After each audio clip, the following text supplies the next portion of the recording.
Hi, my name is Barrington Miller. I'm with the Canadian Securities Exchange, and welcome to another edition of Hashtag Finance. Today, we are doing Skype edition, first time, and I'm here with Alex Freedman from the LA County office. Alex, would you care to introduce yourself? Yeah, sure. Alex Freedman. I'm a deputy city attorney with the city of Los Angeles, and I represent the Los Angeles Department of Cannabis Regulation, which is the agency responsible for overseeing all the licensing and policy development for cannabis in the city of Los Angeles. Now, this edition is dealing with the social equity and the social equity piece. A little bit of background as far as why we're doing this and where it's coming from the CSE point of view, is that it really didn't and hasn't affected us as a securities exchange. We learned about it a lot this year, especially in February. Our CEO and our VP went to an event called CannaGather by Josh Weinstein in New York, and they were pleasantly surprised by the social equity piece. And I started doing some more research to figure out why we're not being touched by this in the same way that it appears that Americans are. And so I did some more research, and I spoke with an attorney from Vicente Sederberg named Sahar, and Sahar directed me towards Alex Freedman. So today we are here with Alex Freedman, and he is going to share with us everything that he knows about social equity.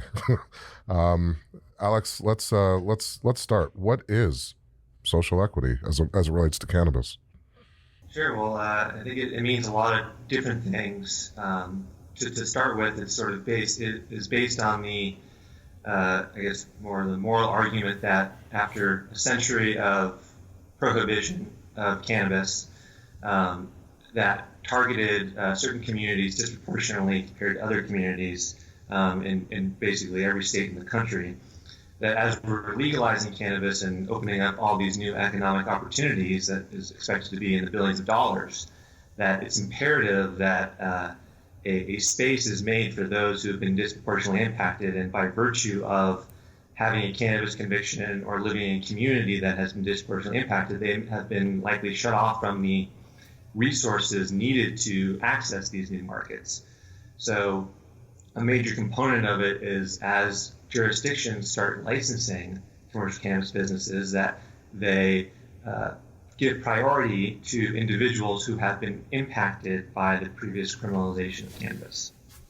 Now, this seems to appear to have started with cannabis from the West Coast, in particular Oakland, California. Oakland has been a leader with a lot of various movements throughout the decades, and this one's no different. Can you talk a little bit about the start of it?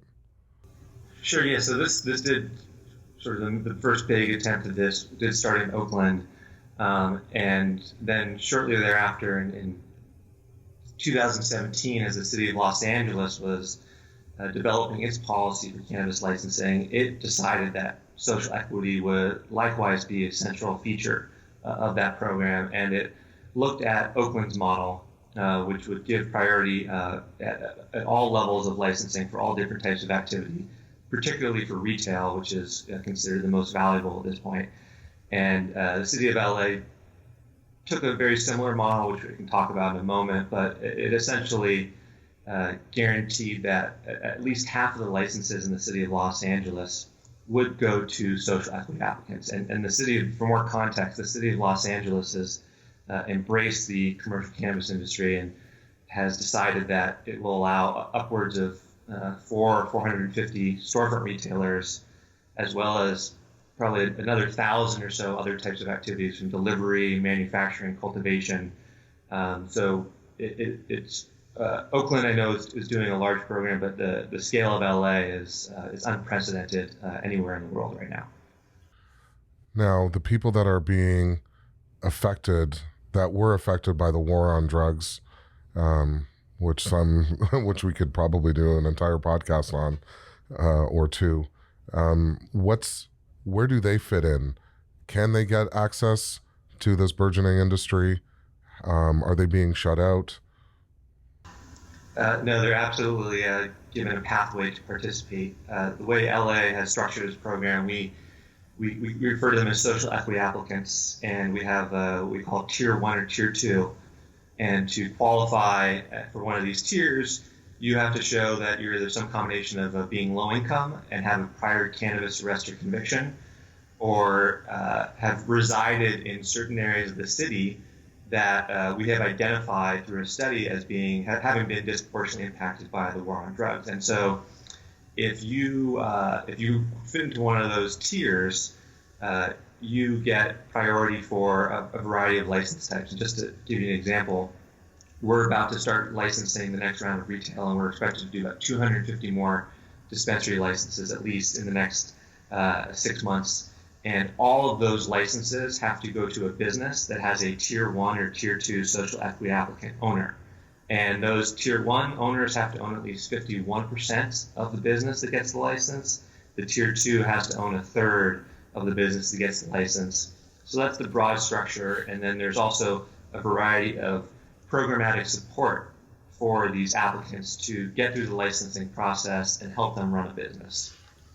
Now, I think we can safely assume that the areas and the groups that have been impacted the most, Black, Hispanic, there is a potential for abuse of this process, whereby a company will come in and basically put a figurehead of a social equity applicant.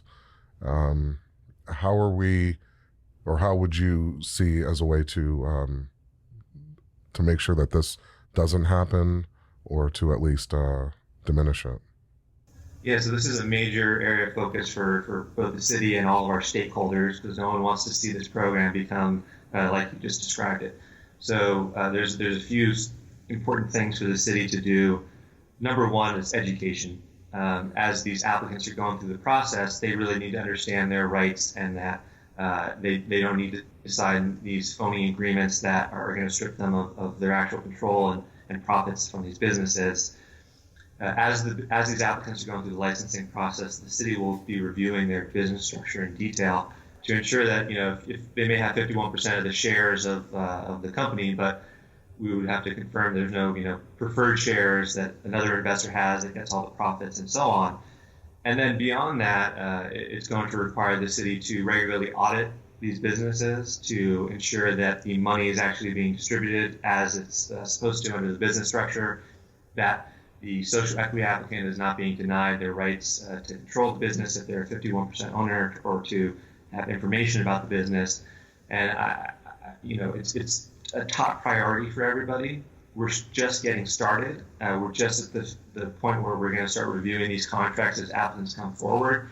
And I think with all of this, we see as we move further along in the process that we identify new strategies we need to develop and changes to our program. And over the last year, we've been very good about, every time we see an issue, going back to our city council and changing the law to ensure that the integrity of the program is maintained. Well, thank you, Alex. We're just going to take a quick break to get a word from our sponsors. Public Entrepreneur Magazine chronicles a bold and exciting new chapter in the Canadian Securities Exchange story. With over 500 public companies and share turnover measured in the billions, we're proud of our reputation as the exchange for entrepreneurs. Public Entrepreneur Magazine gets you up close and personal with a focus on topical stories and interviews with the charismatic entrepreneurs that make things happen. If you haven't already subscribed, be sure to get your free copy available on thecse.com. We are now back with Alex Freedman, based in LA, and I'm Barrington Miller, based in Toronto, on the 72nd floor of First Canadian Place. We were just picking up where we left off with social equity. Now, I have a business. I have a dispensary. What is the time frame for me to become profitable, or what is it 3 months, 6 months before this business, because it is a business, starts generating revenue and income? There's a lot of factors that go into that. One, obviously, you need to get your license to be able to operate. And as we've seen in across California and many other states, that the licensing process does take some time. We're all doing this for the first time, and that means we can't necessarily speed through it, and we want to do it the right way. So as we've seen, it can take many months to get through the licensing process to get authorization to operate. So that's the first hurdle. LA requires a property up front to get through inspection before you get your license. So you obviously have the cost of holding that property that's not yet generating revenue. After that, many of our licensed retailers that are already operating have found is that we have a very large illicit market that continues to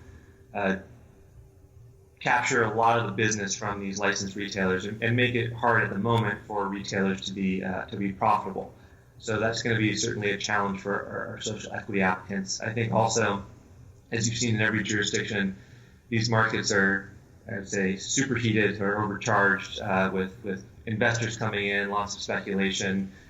The regulations are constantly changing. So I'd say by no means is it easy for any business to become profitable, social equity or otherwise, right away. It's going to require the flexibility for them to navigate the process. And then for social equity applicants, that's also going to be important for the city to provide them the support as they kind of get through these sort of early days of their business and figure out how to find their place in the market and become profitable. There seems to be two types of California. There's there's the Southern California and then, of course, Northern California. And the regulations of people that might be operating, say, illegal dispensaries, the consequences appear to be a little different. And I wonder if this carries over through the social equity piece. What I would say is that, there's a few large jurisdictions in California that have made social equity a major component of this: LA, Sacramento, Oakland, San Francisco, and then some other jurisdictions are coming in. I'd say we're more similar than we are different. I think the main difference in California is that you have a handful of large jurisdictions that not only have done social equity, but have just allowed legalized commercial cannabis. And then we have something between 70 and 80% of jurisdictions in California that haven't allowed any legalized cannabis yet. So that seems to be the main contrast right now. The state of California is soon to make available somewhere around, I believe, $25 million for local jurisdictions who have local social equity programs or who will be launching them. And so that's sort of an incentive for more jurisdictions to, one, open up their markets, but also to do so with social equity involved. And when they announced that money being available, that practically instantly got probably at least half a dozen jurisdictions to start social equity programs of some sort. So you're starting to see it in San Jose, Santa Cruz, and even Humboldt County.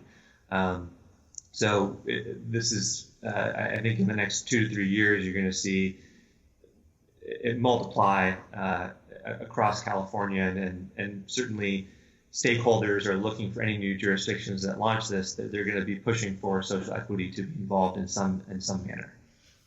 To start a dispensary, it's not cheap. We're looking north of $1 million US, and that just normally doesn't just come from one individual, especially if that individual is applying as a social equity applicant.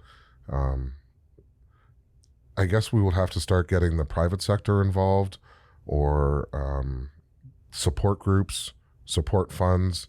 The multi-state operators could also lend a hand. Where do you see this headed? I see that as a critical aspect of the success of these programs. As you say, just started to getting the license to have a dispensary. That's not a business model. You're still competing against MSOs with huge amounts of capital, and so you can't let these social applicants sort of just try to survive on their own. So what we're seeing in LA is that there's lots of groups that essentially they'll be sort of one main organization with the capital, and they are partnering with multiple social equity applicants to provide the upfront capital cost to get them licensed, and they're either taking some portion of the equity, but below the amount, so that the social equity applicant still retains its required share. They may then bring them into their larger distribution network so that the dispensary can benefit from the economy of scale that they can offer. We're also seeing some groups go through the management company route, where they'll make a loan to the dispensary, the social equity applicant, enter into a management contract to provide the professional services so that the business can get off the ground and be run in a professional manner. And then in the long term, the social equity applicant, as they learn the business, can take more responsibility after the loan is paid off, and that relationship can change in a different way. There's obviously concern that this is done the right way, that again, as we talked about earlier, that this isn't a route to sort of just use the social equity applicant as a front for this business. But the reality is that these are businesses just like any other. It's a highly competitive, highly regulated industry, and they do need a lot of capital. And so it's unavoidable that there's going to need to be some partnerships developed. And I think as more businesses embrace this model and want to do it the right way, this could be incredibly successful that way. And I also don't think this is just the one and only model that's going to work. I think this is these jurisdictions like LA have already made the key decision to ensure that even in LA, it's the local market, it will be worth billions of dollars. I mean, dispensary licenses right now are valued northwards of $10 million. And if we're doing 400 of them, we're talking about billions of dollars. So the city of LA, the city council, has already decided that more than half of that retail market should be for social equity applicants. So that's a foundational decision. And then and we've started this tier 1, tier 2 model, but I think there's also ways to expand on it. There's ways to develop incubator programs where it may not fit for everyone to be an owner of a dispensary. They can't find the capital, and they need to learn more about the industry. And so there's ways to have programs partnering with private companies that can train. For instance, let's say you can start a cultivation incubator where you bring people in and teach them how to be a cultivator. And then when they graduate from that program, then the city creates a pathway for them to get a license. So I think we're going to see more models develop, and by no means should we treat this model we're doing as the end of the conversation. There's two things that you talked about, and I just want to touch on them some more, and they both deal with money. This program generates, or this business as a whole generates billions. Now, the money that is made from this is then kicked back into the city coffers. How is that money being distributed within those communities? Are they pegged off for parks? Is it to help clear up debt? Is it going and being reinvested back into dispensaries, into programs, into lands for cultivation? Where is this? Where is it going? Yeah, that's a great question, and that's another aspect of social equity, is that it's not just about giving a few hundred people licenses. These are communities of tens of thousands, hundreds of thousands that have been disproportionately impacted. And so righting that wrong takes more than just giving a couple hundred licenses out. And so community reinvestment is key. It's still an ongoing conversation. So right now, these cities' tax revenues go into our general fund. And I know our city council is working hard to identify ways to ensure that there's community reinvestment through this licensing program. And I think that's key for every jurisdiction. So there was talk of a ballot measure about a year ago by the city council we've gone in a different direction. I think you'll see in the fall our city council is going to be looking at this again, also looking at ways to have the private operators who are benefiting from legalization playing a role in community reinvestment. And I think we already see many private companies that want to do this on their own, saying that as they're participating in these social equity programs, and it's more than just partnering with a social equity applicant to get a license, but it's also providing a benefit to the community because you are given this opportunity to have, to gain significant economic rewards. Now, part two of the money question. I have a dispensary. I'm and have been impacted by the war on drugs. I've been up and running and now somebody offers me millions and millions of dollars. The whole point, one of the points of this program is to help sustain these communities, to help the creation of generational wealth.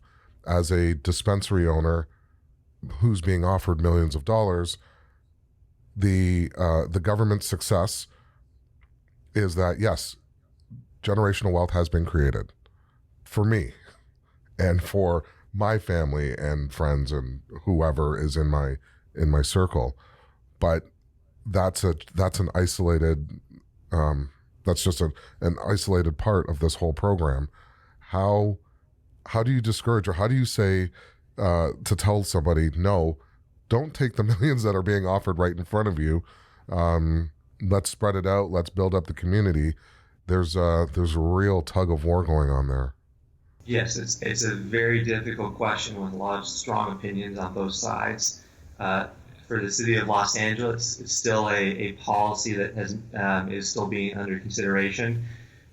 You definitely have on one side the concern that within 6 months of these businesses getting up and running, people could just sell out, and that's the end of the social equity program. And the way for these businesses to build and to benefit their community would be lost. But then, like you say, there's the other side of saying, well, one of the main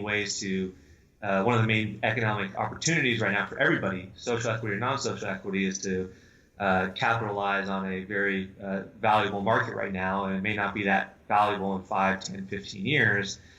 So how do you balance that? So there's some who say, there should be a minimum holding time for these licenses by the social equity applicant, be it 3 years, 5 years. There may be a solution where you could give up some portion of your equity at a certain point in time, but still contain control for a longer period of time. Our city council has asked for the Department of Cannabis Regulation, my client, to report back with options on how to strike the right balance on that. And we've actually reached out to our stakeholders right now and are taking in comment about their various opinions. And then in the fall, we'll go back to city council with options, and the city council will do that. But it's a question for every jurisdiction that does this. I think San Francisco has taken the approach that they think you have to hold on to it for 10 years. Mm-hmm. I don't know if that's the right policy for LA. We'll see, but it's something that can't be avoided because there's too many interests involved. So we're going to move on right now to the future, the future of social equity. When it comes to the investor, I've recently attended a few forums where there are groups who will only invest in companies that have either a social equity program or some type of give back, some type of awareness of how this company is making millions and to help sustain it. It's not just about profits and licenses. We're all in this together, and we're all impacted by this together. Where do you see this, hopefully, in the next 5 to 10 years? Well, I think as the larger jurisdictions across the country start to open up to commercial cannabis, that you see it everywhere in New York and New Jersey, where stakeholders are demanding that there be a social equity component to it. And before, I think it was mainly sort of the activist type, the people working with nonprofits and so on. But I think you'll start seeing these actual private companies, for-profit companies who are involved, also pushing it. And that's going to be a big key to these jurisdictions embracing it. But they're hearing from the businesses themselves that they want social equity in these jurisdictions, and they want to be social equity operators. And so you'll find a lot of jurisdictions that it may be the only way in, just like right now, the only way into LA's retail market is through the social equity program. That other jurisdictions take that model. So companies who are experienced and embrace the social equity programs will likely find more success because they'll be able to get in and they'll have a business model that can operate profitably. Those who don't and don't become a part of this now may find that there's not a place for them in these new jurisdictions. They just don't know how to operate or do it the right way. So I think any business that is ignoring this is essentially ignoring the future. I know that one of our issuers, Cresco, has taken a large stance with the social equity program, and Mr. Bachtel advises the state legislature as far as this is concerned.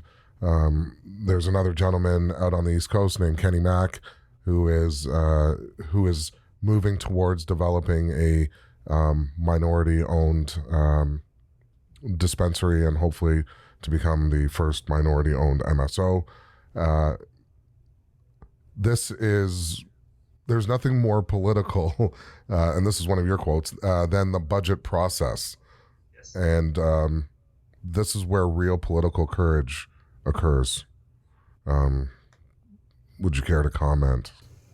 I agree with that. I think of the stakeholders I've talked to who have been involved in many other political processes say that the cannabis legalization, cannabis budget policy, social equity is one of the most highly political things they've ever been involved in.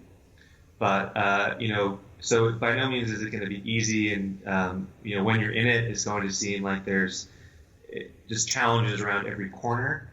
But in LA, we already have many social equity operators in the non-retail space. We're about to have it in the retail space. So this is coming to fruition.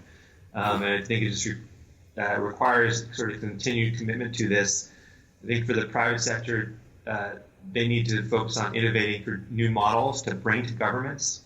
Because governments really look a lot at what other jurisdictions have done, and they have so many other demands and such limited resources in a lot of ways that they can't always try out new things, and so they kind of focus on what's been done before. So that's why you see Oakland sort of took this model, LA adopted it in a very similar fashion, and then other jurisdictions are looking to all the California jurisdictions. But I think there's ways to innovate, and companies are in the best position to do that, and then bring those models to the government to then evaluate and decide to adopt. I think you'll see that's really important for job training, where as the industry gets bigger and bigger and consolidates, and the opportunity to maybe have a license isn't as great as it is right now, it's important that these companies, as they grow, individuals from these communities have a way to access these companies, rise up the ranks, and it's not just, well, we bought these licenses one day and that's the end of social equity.